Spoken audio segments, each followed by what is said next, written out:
Over the past week, Ukraine's defense forces have successfully attacked 4 Russian oil refineries. The combined capacity of these facilities exceeds 40 million tons of oil per year, which is nearly 15% of all Russian oil refining. The fact of the strikes is confirmed by videos recorded by local residents. These videos capture explosions and large-scale fires. Even oil transportation facilities on the premises are not left untouched. Our special forces struck the Volgograd oil refinery, one of the most powerful in southern Russia. A large oil processing plant in Bashkortostan was also ablaze. That's almost 1,500 kilometers from the Ukrainian border. But what are the consequences of this alarming trend for Russians?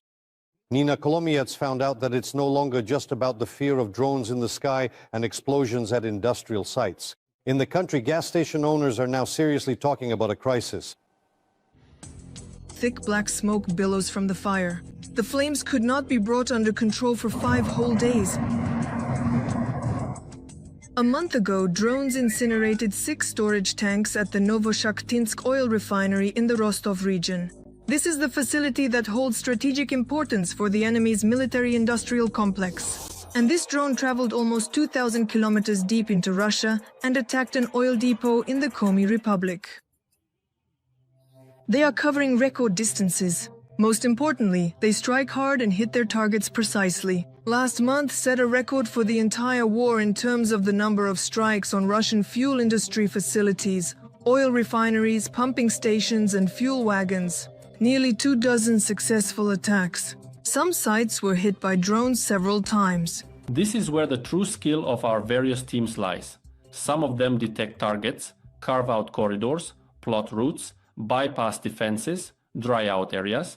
In other words, they use decoys to exhaust the enemy's air defense system and deploy exactly the type of drone that is best suited for each specific target. The attacks continued this month as well. Just recently, after a drone strike, the Kiryevsky plant was forced to halt operations. This enterprise in the Leningrad region produced about 20 million tons of oil per year. Overall, according to Reuters, Ukraine has already managed to disable at least 17% of Russia's oil refining capacity. Economists call this a critical indicator for a country that serves as a gas station. Analysts believe that 15% is the critical threshold, so 17 is above 15. At best, Russia can receive 1.5 trillion rubles per month and on average 1 trillion per month from hydrocarbon exports. So what do we actually have right now? In reality, we have 0.5 trillion per month. Exports are becoming increasingly difficult and the occupiers' logistics are also under attack. Just recently in the Leningrad region, locomotives derailed on 2 different sections of track at once. One of them was carrying 15 fuel tank cars. Friendly drones are also paying visits to the oil ports. A month ago, the export terminal in Ust-Luga was ablaze, and in the port of Primorsk, the security service of Ukraine struck tankers belonging to Russia's shadow fleet. And this significant strike, which was carefully carried out by our dedicated security and defense forces on this crucial port, could very seriously weaken by approximately 20% the overall export of vital petroleum products from the Russian Federation. And the consequences of the strikes were not long in coming. According to Reuters, Transneft has warned producers that they will likely have to cut production. And all this comes after attacks on key export ports and oil refineries. This damages Russia's reputation as a reliable oil supplier, including for India and other countries to which they ship through the Baltic seaports. This is a huge trump card for Ukraine, which enables the destabilization of Russia's economy and the undermining and collapse of their rear. And if earlier the destabilization of the economy and the collapse of the rear were more like scare tactics that Russians didn't believe in, now this has become their reality. Fuel prices at local gas stations are rising. Since the beginning of the year, gasoline has become a third more expensive and in some places almost by half. In some cities and even thousands of kilometers from the front, fuel has disappeared altogether. That's all there is, like gasoline. And apparently there's no gasoline. In Russia, they decided to save money on the so-called damper item. The damper amounts to 2.6 trillion rubles. What is the damper? It's a subsidy paid to fuel distributors for selling fuel in Russia at government-set prices. In other words, without this subsidy, it's unprofitable to sell fuel. And in my opinion, this is exactly what explains why in certain regions of the Russian Federation in the Far East, even before our drones could reach them, fuel disappeared. The worst situation is in the temporarily occupied territories. Activists from the Yellow Ribbon movement report that the occupiers are not delivering gasoline to Nova Kakhovka and Tavriisk.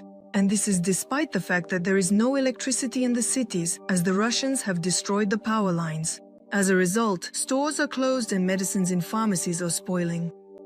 But most importantly, the fuel shortage is gradually being felt by the army of the aggressor country. We can clearly see that the Russian state is utilizing less and less military equipment over time.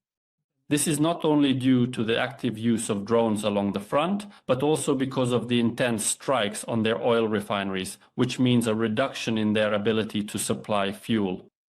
Ukrainian manufacturers are now able to offer our defenders a variety of long-range weapon options for strikes deep inside Russia. These include the Lyuty drone as well as the Palyanitsia and Flamingo missiles. There are plenty of developments that have successfully passed testing. The main thing now is to scale up production so that each subsequent month surpasses the record of the previous one.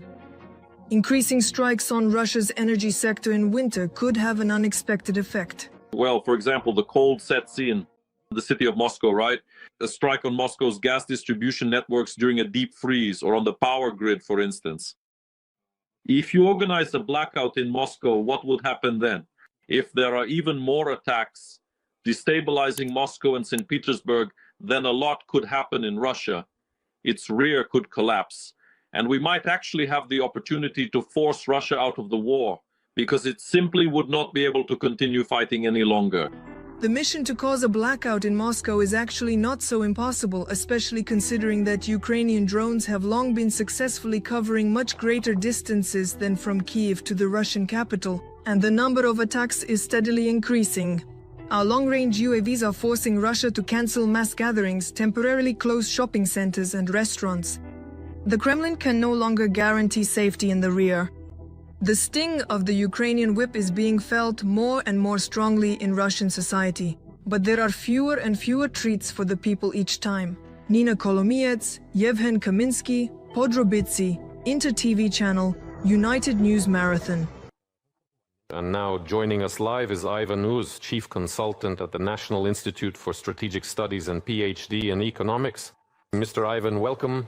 Thank you, Mr. Maxim, and greetings to all the viewers as well. As a result of these strikes on the oil refining sector, on refineries, and across the entire territory of Russia, we can observe certain reactions, such as fuel shortages in various regions. But overall, do you see any change in strategy, specifically in the Kremlin's resource strategy, or any shifts in the economic processes within the Russian Federation as a result of these strikes on the refineries? You know, there is definitely a noticeable change. The only thing is, my perspective is still more through an economic lens, a view of the situation from that angle, because, well, I think that in our media space, we've already seen that map of Russia showing which regions are experiencing fuel shortages. And you can notice that these issues are present absolutely throughout the entire Far East. In fact, the whole eastern part of Russia is experiencing fuel problems, even though our drones don't reach that far. And that's why I have this personal feeling that the reason for the fuel shortage throughout the entire eastern part of Russia is that the budget deficit, which as of the beginning of this month in Russia was already estimated at 4.2 trillion rubles. While the National Welfare Fund reserve, there is a mere 3.9%, meaning it doesn't cover the costs. This situation leads to the government urgently cutting all other budget items not related to the war in order to somehow make ends meet. And in my opinion, they stopped making payments under the damper scheme. This is the payment to fuel distributors for selling it at the prices set by the government. As the experience of September 2023 showed, when the damper is cut, fuel distributors simply decide not to supply it to gas station networks. In other words, there is no fuel, it disappears. And now in Russia, on the one hand, our drones are constantly, well, almost or even every night without exception, carrying out these strikes. By the way, regarding the percentage of losses, let's put it this way. It is considered that the critical threshold for the Russian economy is 15%. If 15% of oil refining capacity is destroyed, that's a problem.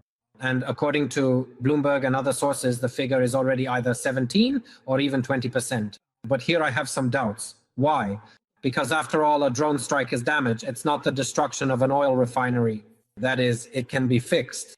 Yes, it will require additional expenses, but nevertheless, it's not complete destruction. When missiles start hitting, that will cause much more significant damage, possibly even destruction. And for now, I think that the figures being mentioned are perhaps just an estimate of this oil refinery's share. But if it is damaged, then after repairs, it can return to operation accordingly. These percentages, the percentages should not be summed up or rather added to the final total. But the fact that damage is being done and accordingly less fuel is physically produced is, of course, an obvious fact. And if such strikes really continue further, that is, if they become systematic. And let's remember that the oil refining industry, and not just oil refining, but the entire oil and gas sector, is the foundation of the Russian economy. So this will deal a significant blow to that very economy, or in other words, undermine it. When your economy doesn't allow you to do this, as historical experience shows, it is absolutely impossible. Mr. Ivan, thank you very much for your answer. Thank you for joining our broadcast. Ivan Uz, Chief Consultant at the National Institute for Strategic Studies and PhD in Economics, joined us to discuss this topic.